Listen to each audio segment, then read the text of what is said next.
সাংবাদিকতা তো তার যে ম্যান্ডেট, আপনি জার্নালিজম যারা করেন তাদের ম্যান্ডেটটা কোথায়, কেন ওনারা তথ্য সংগ্রহ করে তথ্য মানুষের জন্য দেন, এবং সেটার যে ম্যান্ডেটটা সেটা হলো যে এথিক্যাল প্র্যাকটিসের উপরেই।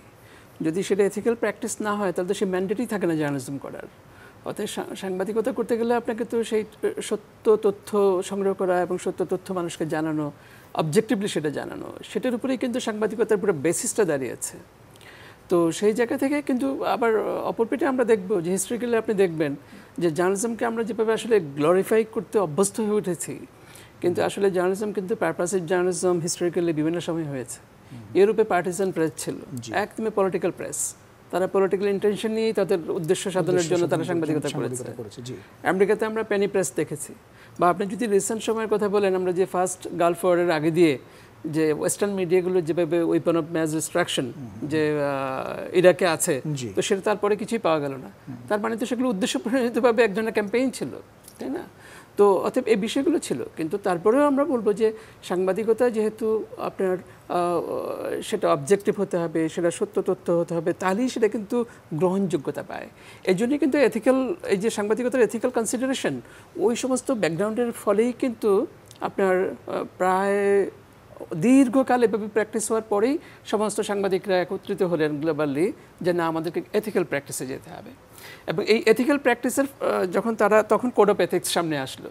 অর্থাৎ কোড অফ এথিক্স যদি আপনি নিয়ে আসেন সামনে, তাহলে সেটা গ্রহণযোগ্য হবে, এবং মানুষ যখন গ্রহণ করবে তখনই কিন্তু আপনার বেঁচে থাকা, আসলে অডিয়েন্সের মাধ্যমেই তো আপনি বেঁচে থাকবেন, সেটাই তো সাংবাদিকতার মূল ভিত্তি। এখনকার যে সময়টা, আমরা যে ব্যস্ততার একটা সময়, এই জায়গাটায় আমরা দেখি যে বিশেষ করে সামাজিক যোগাযোগ মাধ্যমগুলো বলি বা অনলাইন যে মাধ্যমগুলো কাজ করছে, সেই জায়গাটায় সংবাদগুলো প্রচার করা হয় কখনো কখনো কেউ কেউ ভিউ বাড়ানোর জন্য করে থাকেন, এবং সেক্ষেত্রে এথিক্সের জায়গাটা কিন্তু অনেক ক্ষেত্রেই না। আসলে গণমাধ্যমগুলো যে আপনার করোনা এবং প্রযুক্তির এই ফলে এবং করোনার পরবর্তী সময়ে যে একটা ফাইন্যান্সিয়াল ক্রাইসিসের মধ্যে দিয়ে গেছে, আসলে তাদের একটা বিজনেস মডেল প্রয়োজন ছিল, একটা ফাইন্যান্সিয়াল বিজনেস, মানে কি সাস্টেনেবল বিজনেস মডেল, যার মধ্য দিয়ে ওনারা ভালোভাবে টিকে থাকবেন।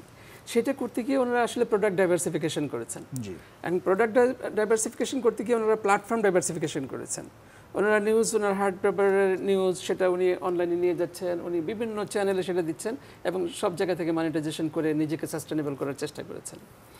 এখন এই যে সেই কাজটা আপনার একদিক থেকে ফাইন্যান্সিয়ালি ভায়াবল হওয়া, তো সেটা আপনার জরুরি, দরকারি, তাই না?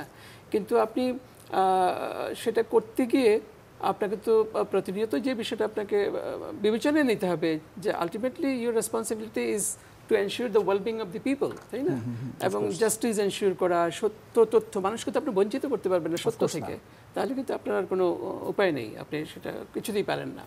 তো এখন এই এথিক্যাল প্র্যাকটিসের জায়গাটা, এই বিজনেস এবং এথিক্যাল প্র্যাকটিস, এই দুটো একটা কলিশন তৈরি হয়েছে।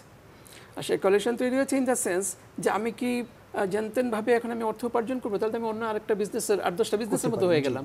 কিন্তু জার্নালিজম তো ইটস এ রেসপন্সিবল প্রফেশন, তাই না? এবং খুব ডিগনিফাইড প্রফেশন, আমরা সেটাই বলে আসছি, এবং সেটাই হওয়া উচিত, এবং সেটা এখনও আমরা ক্লেইম করি। এখন এই ক্লেইমটা আপনি যত ভ্যালিড রাখতে চাইবেন, যত আপনি এটাকে গ্রহণযোগ্য মাত্রায় মানুষের মাঝে আপনার এই অথরিটিটাকে আপনি রাখতে পারবেন, তখনই যখন আপনি ন্যায়নিষ্ঠভাবে সত্য তথ্য উপস্থাপন করবেন এবং মানুষের কল্যাণের জন্য অবজেক্টিভলি আপনার তথ্য দিবেন। এখন ওই কোয়ালিশনটা যেন সেই পর্যায়ে না যায় যে আপনি প্রফেশনাল এথিক্সের সাথে কম্প্রোমাইজ করবেন। এই প্রফেশনাল এথিক্সের সাথে কম্প্রোমাইজ করার কোনো সুযোগ নেই। আমাদের স্ক্রিনে যিনি আছেন হিমু ভাই, উনি বলছিলেন যে ওনারা 200-300 নিউজ প্রত্যেক দিন দেন। তা আমার মনে হয় যে প্রত্যেক দিন কি 200-300 নিউজ, জার্নালিজমের যদি আমরা এথিক্যাল প্র্যাকটিসের কথা বলি, 200-300 নিউজ দেওয়ার মতো কিন্তু নিউজ কেমিস্ট্রি আমাদের এখানে আছে?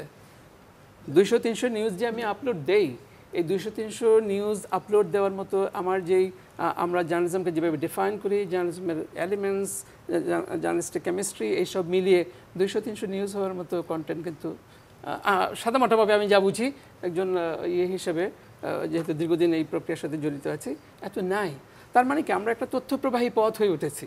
আমরা যতটুকু না জার্নালিজম, তার চেয়ে বেশি এই তথ্য প্রযুক্তির কারণে আমরা তথ্যপ্রবাহী পথ, এবং যেই তথ্যপ্রবাহী পথগুলো আমরা আসলে ওই যে আপনার ফাইন্যান্সিয়াল সাস্টেনেবিলিটি বা ওই যে ভিউ বাড়ানো বা যেভাবেই হোক মনিটাইজেশন প্রক্রিয়া, সেটাকে যত বেশি ইনভলভ করা যায়, এটা এই প্রেশারটা আছে। আসলে এই প্রেশারটা আছে কারণ আপনাকে তো আমাদেরকে বুঝতে হবে যে আসলে ওই সাবসিডি দিয়ে কতদিন, আমি তো 10 টাকা দিয়ে পত্রিকা কিনে, এটার পেছনে খরচ আছে 25 টাকা 30 টাকা, বাকি 20 টাকা তো ওনাকে আয় করতে হয়।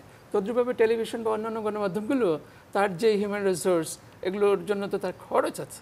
এখন সাস্টেনেবিলিটি, আপনি যদি ইকোনমিক সাস্টেনেবিলিটি যদি তৈরি না হয়, আপনি যদি ওই অর্থ অন্য জায়গা থেকে আসবে আর আপনি খুব ন্যানিষ্ঠভাবে সাংবাদিকতা করবেন, সেটা কিন্তু আসলে হয়ে ওঠে না। অর্থাৎ বহুমাত্রিক ক্রাইসিস আছে, বহুমাত্রিক ক্রাইসিস আছে, সেই বিষয়গুলোকে আসলে ক্রাইসিসগুলো মোকাবেলা করি আসলে এগিয়ে যেতে হবে। বিশ্বাসযোগ্য সূত্র ছাড়া কি কোনো তথ্য মৌখিক বা সংবাদ আকারে প্রচার বা প্রকাশ করার কোনো সুযোগ রয়েছে কিনা? কিছুতেই না, কিছুতেই না। নিউজ সোর্স সেটা তো সাংঘাতিক রকমভাবে ইম্পর্টেন্ট।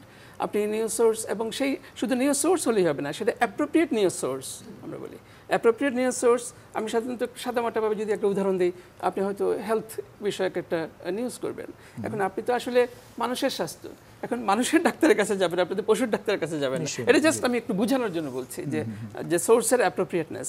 এখন সোর্স যেমন আপনার থাকবে, আবার আমরা বলি কি যে আপনার একটা সোর্সই তো এনাফ না, আপনাকে অন্তত মানে দুটো সোর্স থেকে পারলে আরও বেশি জায়গা থেকে ক্রস চেক করে আপনি যখন জাস্ট কনভিন্সড হবেন, তখনই কিন্তু আপনি যাবেন। আর একেবারে সোর্স কিছুই আপনাকে দেয় নাই, আপনি নিজস্ব ফেব্রিকেশন থেকে, ইমাজিনেশন থেকে, অথবা মৌখিকভাবে একজন বলেছেন তিনি দায়িত্ব নিয়ে বলছেন না, সেটার উপর ভিত্তি করে আমি নিউজ করতে পারি না, কারণ সেই নিউজ তো চলে যাচ্ছে আমার লক্ষ লক্ষ মানুষের কাছে, তাই না? সেই দায়িত্ব তো আমাকে নিতে হবে। ধন্যবাদ। নিশ্চয়ই আপনার কাছে আবার